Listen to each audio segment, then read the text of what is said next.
Esther has been saying, because every now and again she'll be on an airplane that is less than perfect in conditional terms. But she will say to herself, I am utterly comfortable. In other words, she focuses upon how good she feels right here, right now, as if to say to the universe, I no longer need you to yield idyllic conditions. I can have a good experience no matter what. The more general you are, the more you allow it. But once you've practiced being general enough that you've really got yourself in a place of allowing, then the more conscious you are, the more fun it is. The more you realize that you are creating your own reality. It's not so different than saying, how conscious should I be in the sculpting of the clay? We say, well, you could just take a big clump and throw it down, be all right. But it's ever so much more satisfying to mold it in the image of your intention. But let's take it further. What about just making peace with where you are?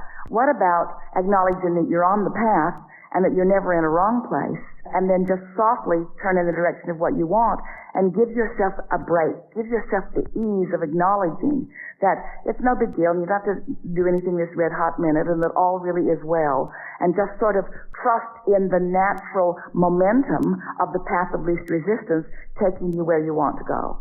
Try that for a little while and watch the ease that it brings to you and the faster results. Because a lot of people do this. They don't mean to. We've been talking about how every subject is really two subjects, and on one end of the stick, so to speak, is wanted, and on the other end is unwanted. But if what is unwanted is active enough that you translated it, so you're thinking about it. In other words, when you're standing there in that negative thought, that means there was a vibration that you translated into a thought and into an emotion. So there's already some momentum going, and attention to it will increase the momentum. So it's more a letting go of it. It's more a reaching for the feeling rather than trying to change the thought to produce the feeling. Do you see what we're saying? This is the point that we're making. Alignment is alignment is alignment. And if some subjects get you there faster than others, then take the path of least resistance to get you there. Because when you're there, all subjects then are accommodated. That was big. Because the path of least resistance that you're upon, where does that path lead? Where does the path of least resistance lead? What's the goal of reaching for the path of least resistance right now? Where is it leading? To alignment. Not to weight loss, not to improve this, not to improve that, not to adjustments in physical conditions. It's leading to alignment, which then puts you in the place of receiving the impulses that cause the other to fill in. Say that several times in every day if you want to really do yourself a big favor. As you're moving along and you're reaching for better feeling thoughts and so forth, you're well along in what you've been hearing from us, and now you're integrating into your equation this path of least resistance and the unconditional aspect that we're talking about. Say to yourself, path of least resistance, and where does that lead? And then say, it leads to joy, it leads to happy, it leads to clarity, it leads to alignment. It leads to connection so that you know what you're reaching for, and then adore the instant manifestation of that you get. You feel that? That's good. And since you can't get it wrong and you never get it done, then there's no risk, there's no judgment, there's no harshness. It can't go so wrong at this stage of your understanding and your application of this. Here's the thing. This is why you can always trust your feelings. Because whatever it is that you've been living has caused you to create a vibrational version of it. And your source stands there and calls you toward that. So your path is clear. It's undeniable. There are no wrong choices. Well, these are the things that could go wrong with your awareness of your feelings, or with your feelings. Being unaware of what they are, so that a lot of momentum gets going before you are aware or make a different choice. Or, well, that's it.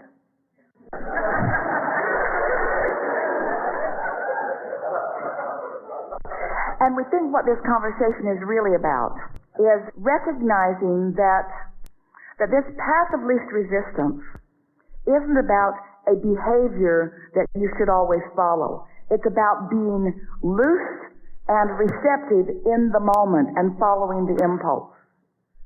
In other words, Esther's thinking about this a lot these days because through her life experience and through her time with Jerry and through their building of life together and through the building of their businesses together, there were principles that he lived by that he taught to Esther, sort of business equations that he repeated to her often, ways to behave in situations and conditions to hold in certain ways.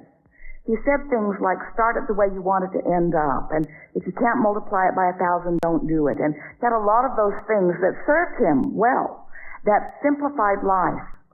So now Jerry makes this transition to the non-physical, and so Esther is wanting to follow his lead and remembering so much of the wisdom that she learned from him. And so trying to hold to some of those principles that he established.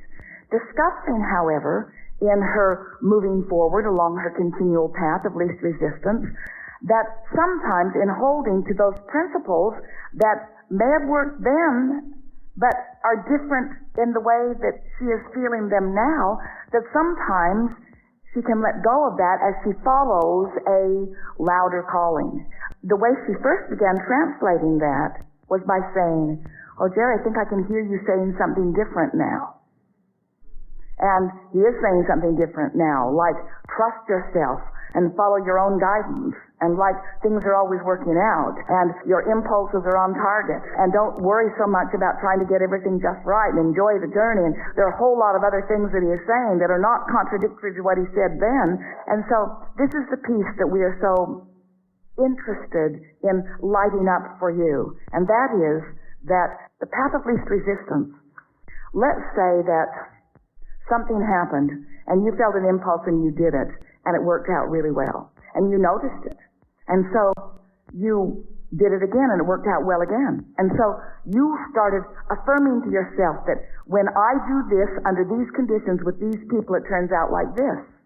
Well, that's really nice, but it doesn't allow for the expansion in your desire, and it doesn't allow for the momentum along your way, and it doesn't allow for who you have become. You're confining yourself to what was and not allowing yourself to go to what will be or what really is.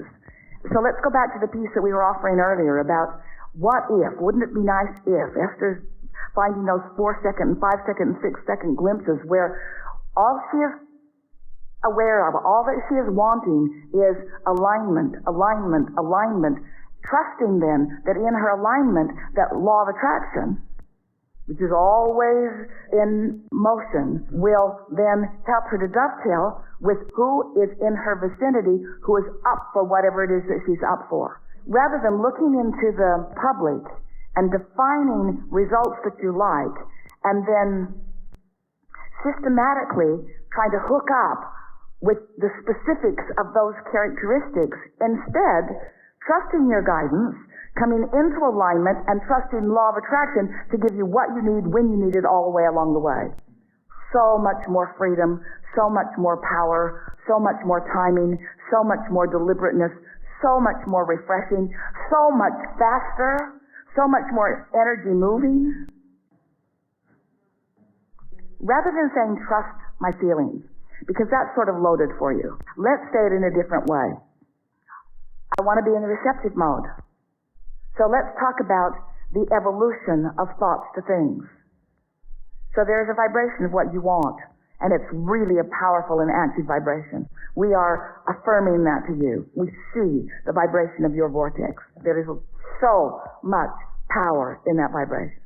So here's this vibration, and your inner being, the source, more than we can describe, of non-physical cadre of energy and consciousness, is there in the vibration of that. So there it is, but it's a vibration not yet translatable by you, especially if you're not in the receptive mode. So here's the vibration, here's the vibration, here's the vibration, here's the vibration. So how are you going to put yourself in the vicinity of translating that vibration into something that's meaningful? Well, if you hit on the subject head on, you're going to activate all your concerns. So you're not going to be in the receptive mode. But if you do something fun, if you let yourself go, if you make lists of positive aspects, or if you're in the mode of appreciating, if you do those things that you know how to do that cause you to feel good, and then you allow the idea to come. You know that feeling when you say, oh, I got an idea. Or here's something. Oh, this just occurred to me. Well, ask yourself why. Why did that just occur to me? That just occurred to you because you were in the receptive mode and the vibration's been there and you translated the vibration into something tangible for you because the thought that you translated it into and the subsequent emotion that came in response to it, those are manifestations too. We're going to call them first stage manifestations. There's really plenty of stages before you got to there. But it's a first stage manifestation. And if you can revel in that, then it'll flow and flow and flow and flow and flow. We don't want to say throw all caution to the wind because that sounds a little bit to you like don't pay attention to your guidance. We want to say no longer be cautious. We want to say you're reaching for the vibration of fun, not the one of cautious. You're reaching for the vibration of clarity, not the one of warning. You want to get on the path, and where does the path lead? The path leads to alignment, and then the alignment leads to more and more and more and more. But the only thing that you ever have to be aware of is the path to alignment. And that alignment and then all the energy, all the resources that you've been connected with take care of everything. So there is a result that you seek, but you're not focused upon the result or the condition that you're seeking. Now you're following the path what? To alignment, path to alignment, path to clarity. And so since you're following the path to clarity and finding it on a really regular basis and sustaining it, now you're in a place of being in the receptive mode. And because you're in the receptive mode, you're receiving imagery of what is to come before it comes. So you're receiving, in a sense, imagery of the end place that you're seeking even before it is fleshed in, which just sort of makes it easier for you to maintain it in a longer period of time. But the thing that we really want you to hear, that receptive mode, Esther's in the receptive mode, so she's in the vicinity of that which we are, and we're offering a vibration, and she's receiving it and taking it into the physical, tangible analogies and verbiage. So a person that is experiencing the sight of imagination is doing that. They are in the vibrational vicinity, and the vibration is turning to thoughts, let's call imagination, really well-defined vibration. In other words, by the time it's something that's visual, there is plenty of momentum in it in order for you to translate it visually, yes? You want to get in the receptive mode, period. You don't want to control or conjure what you receive. Because what you want is already well-defined in your vortex. So if you're in the receptive mode, period, not messing up the receptive mode by trying to conjure or control it, then the ideas flow, and the ideas are on target, and that's following the path of least resistance. And that's the way you wish to live all of the days of your life. That's what you all came for. You came knowing that you couldn't get it wrong and that the variety would inspire you and that there would be a predecessor to all manifestation that would be vibrational in nature, and you knew that Source and all that Source means would be there tending it and holding the vibration of it, and that you knew that Law of Attraction would summon to it, and you wanted to be one of the cooperative components that was summoned. And then you got the biggest piece of all. You wanted to feel good. You cared about feeling good, and you found reasons to feel good. You set aside the conditions that you formerly thought you needed in order to feel good, and you just felt good for the sake of feeling good, felt good for the sake of feeling good, and you discovered and nailed and practiced and honed and came to know the receptive mode until you began to receive anytime you wanted. So then life starts to feel like, oh, I think I would like that, and then ideas begin to flow about it. And you always know which is the path of least resistance, so you're always moving in sync with others, you see. And when it gets off a little, you say, oh, what's going on? And every single time you feel like something's gone wrong, what's gone wrong is you've focused upon a condition and you've gone back to your old ways of trying to control the condition rather than doing the only thing that you are wanting to do, which is to get in and tend to your receiving mode.